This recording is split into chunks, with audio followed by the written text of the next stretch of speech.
La perte d'un être cher est un tremblement de terre qui ébranle les fondations de votre existence. Le deuil arrive comme un intrus qui désordonne votre vie, vous laissant avec des questions sans réponse et un vide qui semble éternel. La mort n'est pas seulement une fin physique, elle déchire les fils invisibles qui nous lient à ceux que nous aimons. Ce n'est pas seulement l'absence d'une personne, mais la rupture d'une partie de notre propre âme. Le deuil, comme Sigmund Freud l'a exploré dans son œuvre Deuil et mélancolie, n'est pas une blessure qui guérit avec le temps.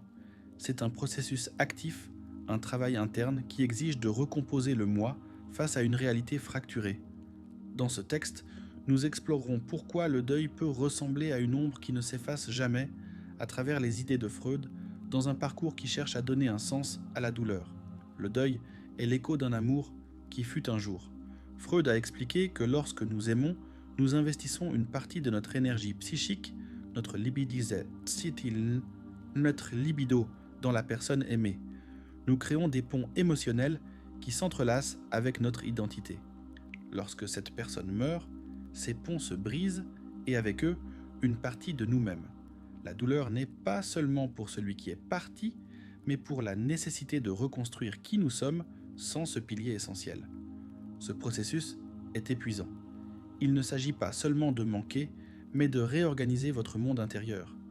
Freud a souligné que le deuil ne consiste pas à effacer l'autre, mais à transformer cet amour en quelque chose qui peut coexister avec l'absence. Cela prend du temps, des larmes et de la patience. Un souvenir fugace, une chanson, un parfum, une date peut rouvrir une blessure que vous pensiez fermée. La souffrance est un hommage à la profondeur de ce lien. Plus le lien était intense, plus lourd sera le prix de sa perte. Ce n'est pas une erreur de ressentir de la douleur des années plus tard. C'est un rappel que ce que vous avez vécu était réel, si puissant que même la mort n'a pu l'effacer. Freud nous invite à accepter ce processus comme un travail noble, celui de continuer à aimer, même dans l'absence. Freud a observé que l'inconscient n'accepte pas la mort comme définitive. Pour l'esprit profond, il n'existe pas de fin absolue. Malgré les preuves, quelque chose en nous s'accroche à l'idée que la personne aimée est toujours là, dans un recoin de la réalité. Freud a appelé ce mécanisme Verneinung ou déni partiel.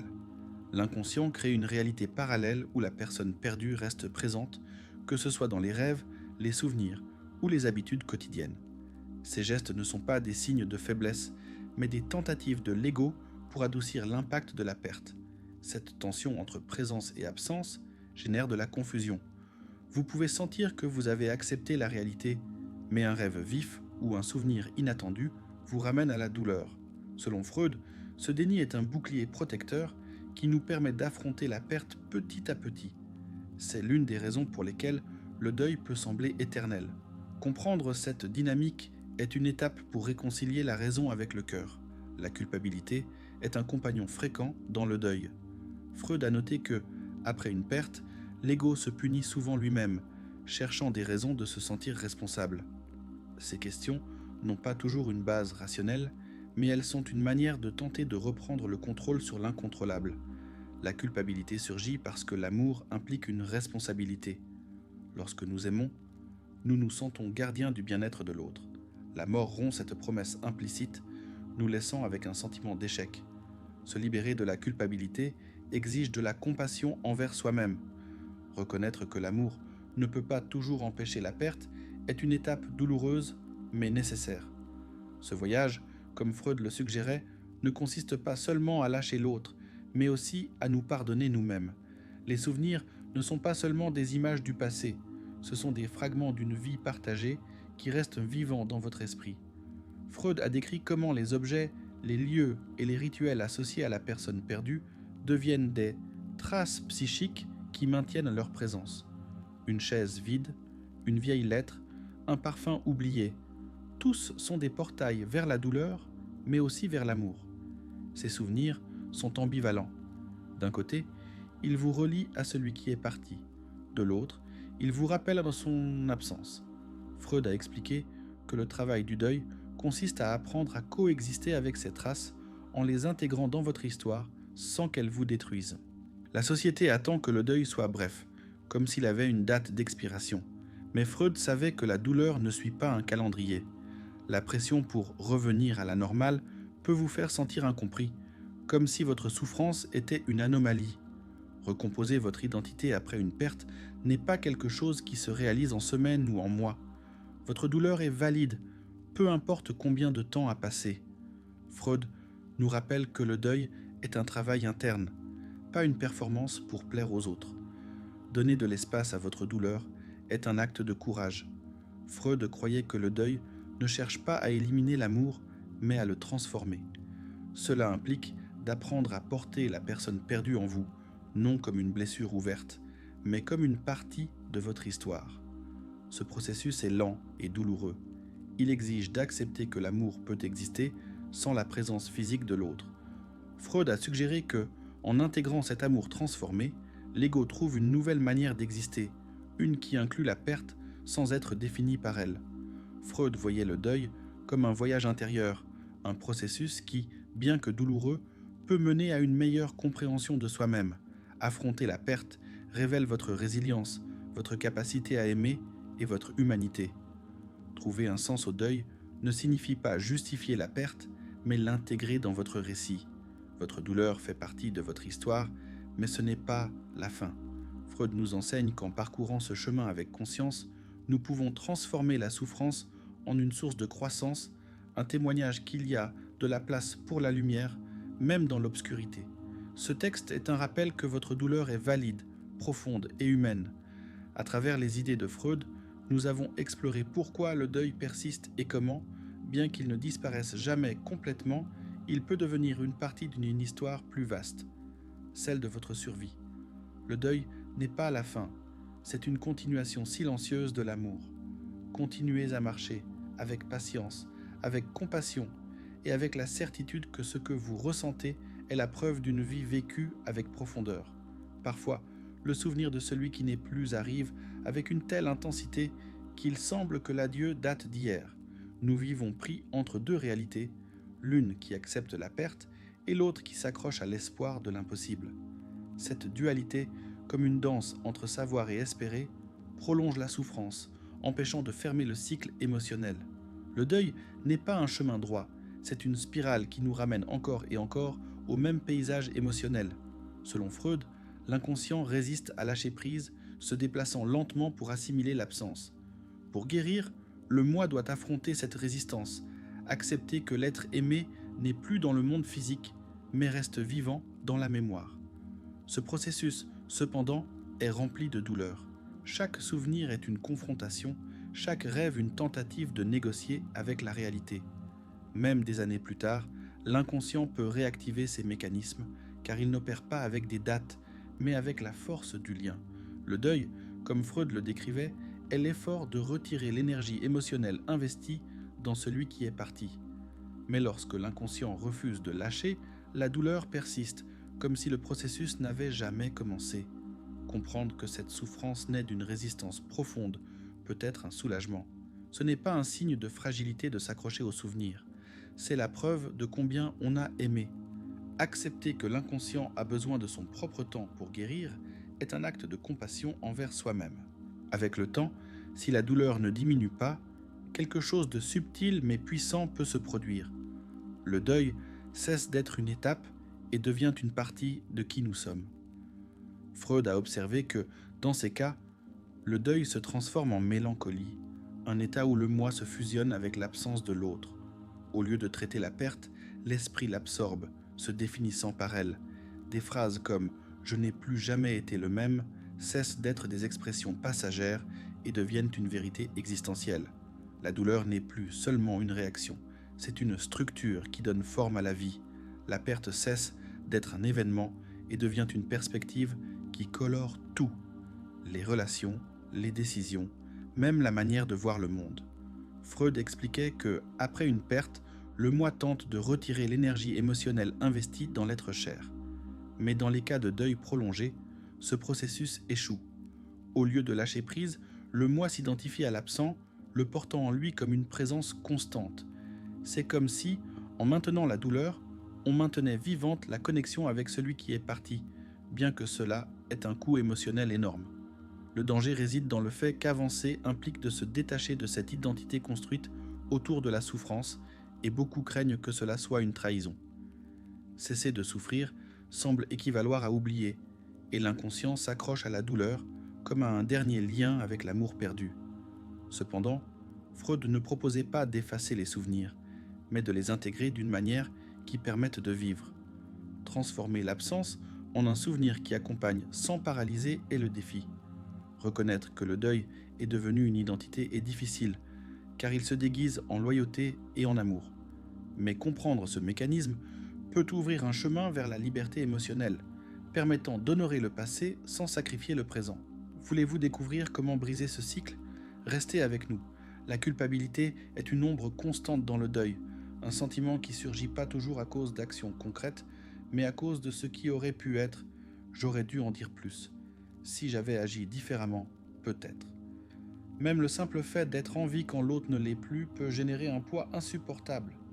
Freud voyait la culpabilité comme un mécanisme inconscient qui cherche à contrôler l'incontrôlable. La mort est un événement qui échappe à notre pouvoir, et l'esprit, incapable d'accepter cette impuissance, se réfugie dans l'idée que quelque chose aurait pu être fait différemment. Il est plus tolérable de se blâmer que d'affronter l'absence totale de contrôle. La culpabilité, selon Freud, est aussi une forme d'auto-punition. Le moi, incapable d'exprimer pleinement la colère ou la tristesse face à la perte, dirige cette énergie contre lui-même. Ce processus transforme le deuil en un conflit interne, où la douleur ne vient pas seulement de l'absence, mais d'une autocritique constante. Pour l'inconscient, la culpabilité est une manière de maintenir le lien avec l'être cher. Tant qu'on souffre, la relation semble vivante. Mais cet attachement est un piège. En consommant l'énergie émotionnelle, la culpabilité empêche d'avancer, maintenant la personne dans un cycle de souffrance. Dans les cas les plus extrêmes, la culpabilité peut dériver vers la mélancolie, où le moi se perçoit comme indigne de bonheur, incapable de construire une nouvelle vie. Surmonter cette culpabilité ne signifie pas oublier, mais permettre à l'amour de se transformer en un souvenir serein, libérant l'énergie pour vivre. Comprendre que la culpabilité est une tentative de la psyché de s'accrocher au passé peut être le premier pas vers la guérison.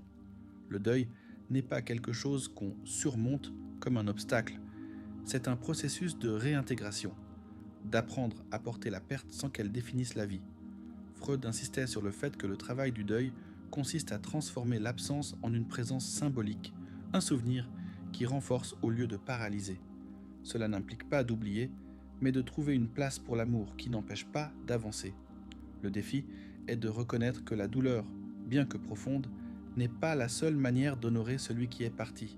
Vivre pleinement, construire de nouveaux liens et se permettre le bonheur n'est pas une trahison, mais une manière de donner un sens à l'amour qui demeure.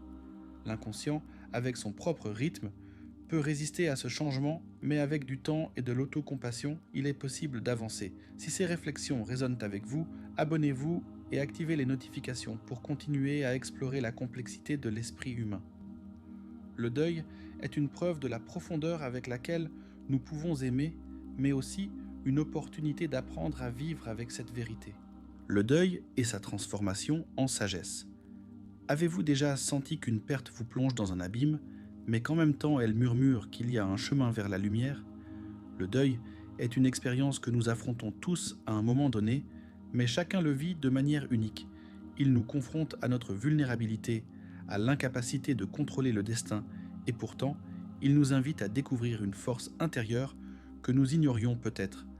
À travers les idées de Freud, nous pouvons explorer comment la douleur d'une perte, bien qu'écrasante, peut devenir un sentier vers la paix, l'acceptation et en fin de compte, la sagesse. Ce voyage n'est pas simple, mais il est profondément humain. Accompagnez-moi pour démêler comment le deuil peut se transformer en une opportunité de grandir et de trouver un sens. Le deuil apporte souvent un sentiment de culpabilité qui s'accroche à nous comme une ombre.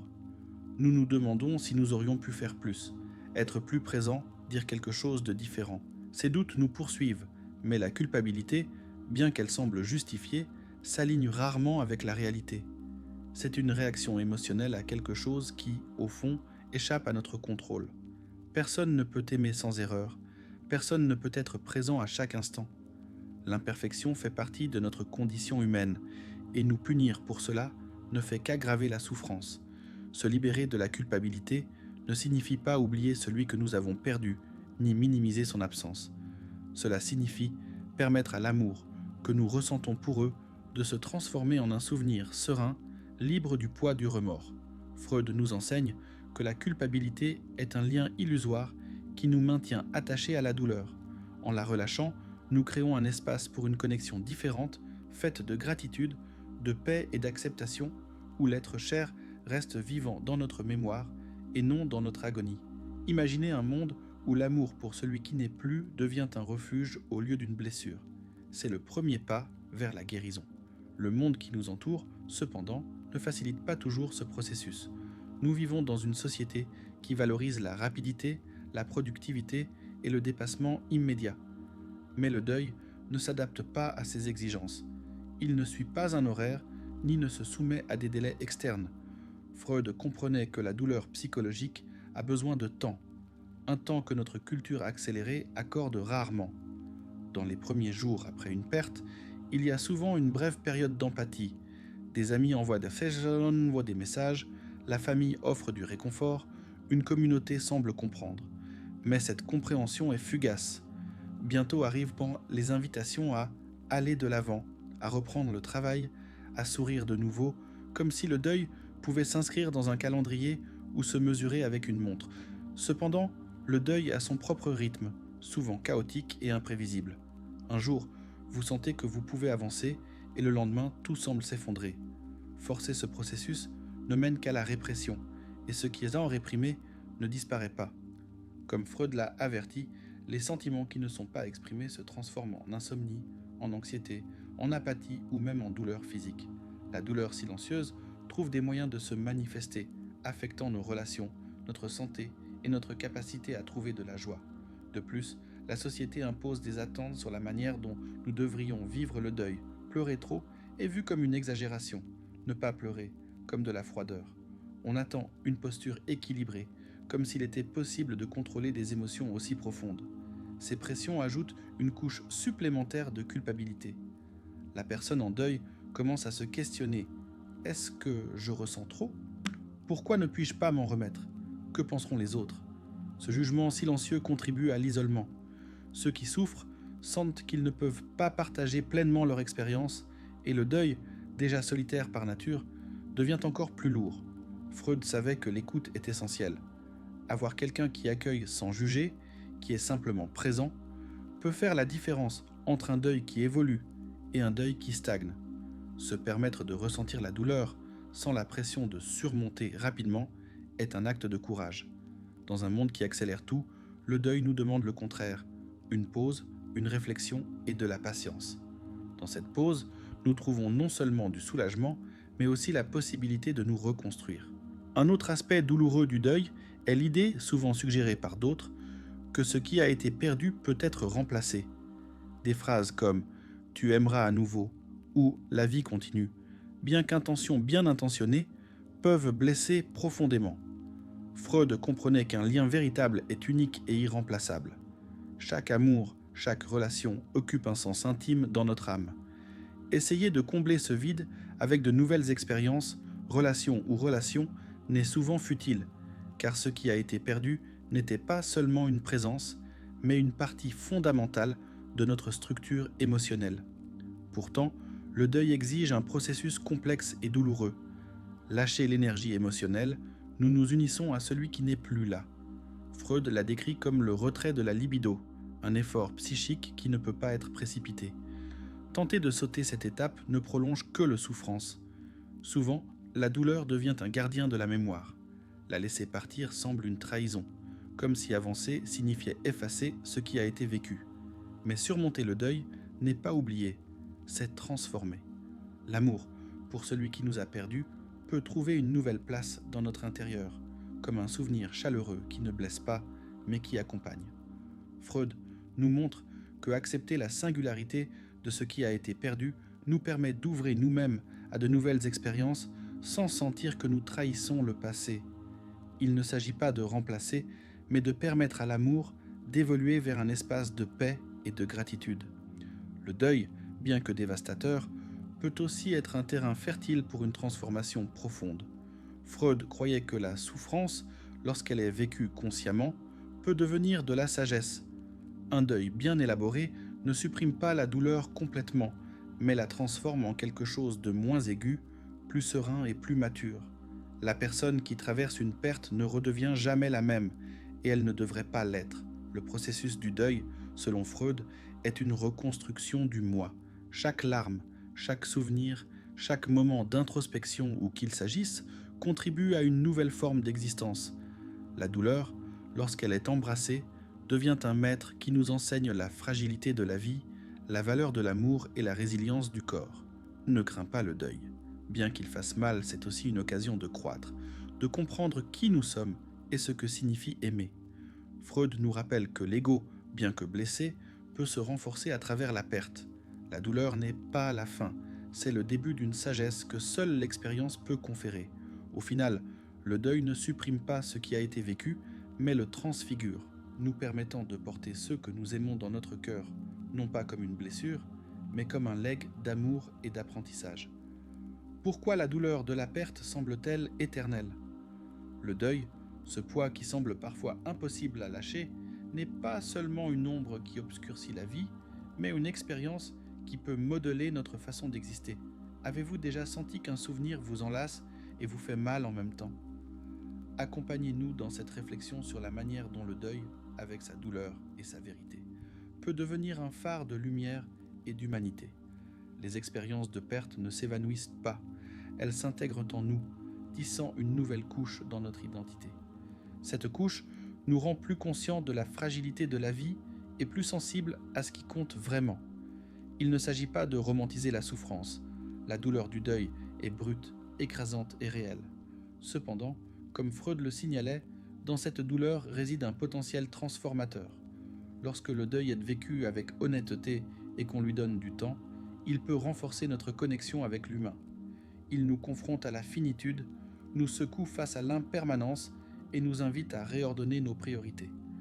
Ce qui était autrefois quotidien, une conversation, un geste, un rire partagé, se transforme en un trésor symbolique, un rappel de ce qui fut et de ce qui vit encore en nous. Ce processus de réorganisation émotionnelle n'est pas simple. C'est un chemin rempli de hauts et aircraft bas, de jours où le poids de l'absence semble insupportable et d'autres où un souvenir amène un sourire inattendu. Mais en le parcourant, notre regard sur la vie devient plus profond, plus authentique. Le deuil nous apprend à voir ce que nous ignorions auparavant, la beauté d'un instant, la valeur d'une connexion, l'importance d'être présent. Il nous oblige à affronter nos propres vulnérabilités, à reconnaître que la vie est fragile et que, précisément pour cela, elle est précieuse. Beaucoup de personnes qui ont traversé l'abîme de la perte décrivent comment, avec le temps, la douleur change. Elle cesse d'être une blessure lancinante pour devenir une présence plus douce, comme un écho qui accompagne sans écraser. L'être cher ne s'efface pas, son souvenir s'intègre dans notre mémoire comme un compagnon silencieux qui marche à nos côtés. Freud expliquait que ce changement se produit lorsque le moi parvient, peu à peu, à détacher son énergie émotionnelle de la personne perdue et à la réinvestir dans de nouvelles connexions, dans de nouvelles façons d'aimer et de vivre. Cela ne consiste pas à remplacer celui qui est parti, mais à redécouvrir la capacité de ressentir, de trouver de la joie, d'être présent. Il ne s'agit pas d'oublier, mais d'apprendre à porter l'amour d'une autre manière, permettant à la vie de continuer sans trahir ce qui fut. Lorsque cela se produit, le deuil n'est pas trahi. Il se transforme en une forme de sagesse. Il nous enseigne la fragilité des liens, la valeur d'exprimer ce que nous ressentons et l'urgence de vivre avec intention. Il nous montre nos limites et nous aide à distinguer l'essentiel du passager. Cet apprentissage ne s'efface pas. Il redéfinit comment nous voyons le monde, comment nous nous relions, comment nous existons. Il nous rend plus empathiques, plus conscients des autres, plus capables de valoriser ce que nous avons tant que nous l'avons. Le deuil, bien vécu, nous rend des êtres plus pleins, plus humains. Se demander pourquoi la douleur du deuil ne disparaît pas semble ouvrir une porte à la compréhension. Il n'y a pas de réponse simple, car le deuil n'est pas un chapitre clos, mais un processus profond et personnel. Freud le décrivait comme un travail psychique, un effort de l'âme pour soulager l'investissement émotionnel dans celui qui n'est plus physiquement présent, sans nier l'amour qui reste. Ce processus peut être lent, surtout lorsque le lien était profond ou lorsque l'environnement ne donne pas d'espace pour vivre le deuil. La société semble souvent pressée de surmonter la perte rapidement, de revenir à la normalité, de sourire avant d'être prêt. Mais le deuil ne répond pas au calendrier ni aux attentes externes. Il peut se cacher dans des rêves, dans des souvenirs inattendus qui frappent là comme un éclair, dans des sentiments qui semblent disproportionnés. Il se manifeste dans le corps, dans l'esprit, dans le cœur. L'ignorer ne l'élimine pas, il se relègue dans des recoins où il continue murmurer, attendant d'être entendu. Le deuil, lorsqu'il est embrassé, a la capacité de montrer ce qui compte vraiment. Il nous rappelle combien nous avons aimé, ce que nous avons partagé, combien la présence de quelqu'un qui n'est plus nous a marqué. Il nous connecte avec l'essence de ce que signifie être vivant, aimer, perdre, aller de l'avant. Freud ne voyait pas la douleur comme une punition, mais comme une conséquence inévitable de l'amour. Là où il y avait un lien profond, il y aura une rupture douloureuse. Mais dans cette douleur, il y a aussi un enseignement. Elle révèle nos priorités, nous pousse à valoriser la vie dans sa fugacité et nous encourage à vivre avec plus de plénitude. Elle nous rappelle que le temps est limité et que chaque moment compte.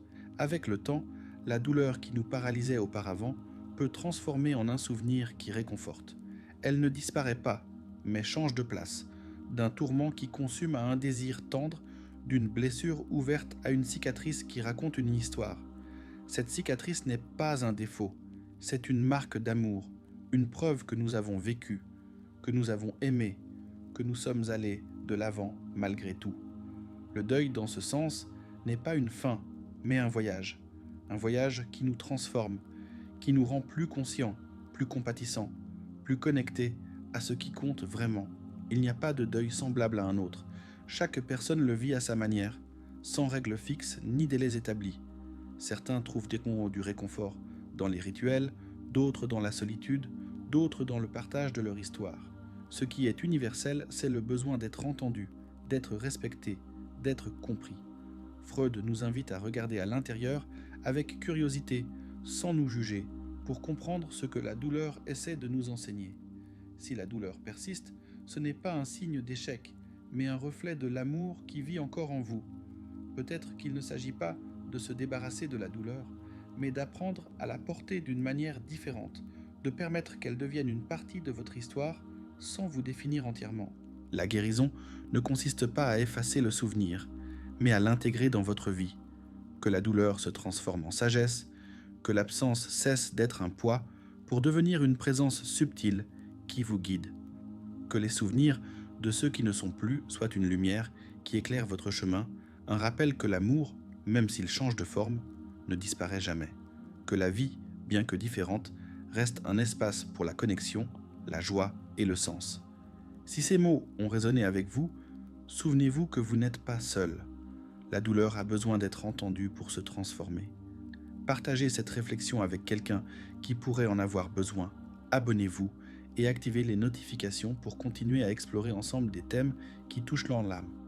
Parce que le deuil, comme la vie, est un voyage qui mérite d'être vécu avec profondeur, avec vérité et avec espoir.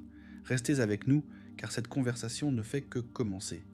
Le deuil est une expérience universelle, un processus profondément humain qui surgit après la perte de quelque chose ou quelqu'un de significatif dans nos vies. Il peut se manifester après la mort d'un être cher, la rupture d'une relation, la perte d'un emploi ou même le changement d'une étape de vie. Bien que le deuil soit unique pour chaque personne, il partage un noyau commun, la douleur de l'absence et la nécessité de trouver un nouvel équilibre émotionnel. Le deuil n'est ni linéaire ni prévisible. On le décrit souvent en étapes, négation, colère, négociation, dépression et acceptation, mais celles-ci ne sont pas un chemin fixe. Certaines personnes peuvent vivre ces phases dans le désordre, y revenir ou ne pas toutes les traverser. Le deuil peut être une montagne russe émotionnelle, avec des jours de calme apparent, suivis de moments de tristesse écrasante. En plus de la douleur émotionnelle, le deuil peut avoir des manifestations physiques comme la fatigue, l'insomnie ou le manque d'appétit, et cognitives comme la difficulté à se concentrer. C'est un processus qui affecte le corps, l'esprit et l'âme, et son intensité dépend de facteurs comme la nature de la perte, le lien avec ce qui est perdu et les ressources émotionnelles de la personne. Guérir ne signifie ni oublier ni surmonter la perte, mais apprendre à vivre avec elle, en l'intégrant dans notre histoire de vie. Ce processus exige du temps, de la patience et surtout de l'autocompassion. Se permettre de ressentir est fondamental. Réprimer les émotions peut prolonger la douleur. Pleurer, écrire, parler ou même crier sont des moyens valides d'exprimer ce que l'on ressent. Chaque émotion, aussi intense soit-elle, fait partie du processus. Chercher du soutien est également clé. Bien que le deuil puisse sembler solitaire, se connecter avec les autres est essentiel. Les amis, la famille, les groupes de soutien ou un thérapeute peuvent offrir un espace sûr pour partager et être écoutés. Prendre soin du corps à travers des habitudes comme se reposer, bien manger et bouger doucement, comme marcher ou pratiquer du yoga, aide à soutenir le corps pendant ce processus. Créer des rituels comme allumer une bougie, écrire une lettre ou visiter un lieu spécial peut donner un sentiment de clôture ou de connexion continue. Avec le temps, beaucoup trouvent l'un des moyens de donner un sens à leur perte, comme participer à des causes liées à celle-ci, créer de l'art ou aider ceux en deuil. Ce pas n'élimine pas la douleur, mais peut la transformer. Il n'y a pas de délai pour le deuil. La société insiste souvent pour qu'on passe à autre chose rapidement, mais guérir exige de respecter son propre rythme. Certaines pertes laissent une empreinte permanente et c'est normal. L'amour et les liens profonds ne disparaissent pas, ils se transforment. La guérison du deuil ne consiste pas à redevenir qui nous étions avant la perte, mais à grandir autour d'elle. Comme un arbre qui intègre une blessure dans son tronc, les personnes en deuil peuvent développer une nouvelle force, une plus grande empathie et une appréciation plus profonde pour la vie. La douleur peut s'adoucir et à sa place peut émerger un sentiment de gratitude pour ce qui fut et d'espoir pour ce qui est encore à venir. Le deuil, bien que douloureux, est aussi un témoignage de l'amour et de la connexion humaine. Guérir ne signifie pas effacer cet amour, mais apprendre à le porter avec soi, permettant de vivre pleinement à nouveau.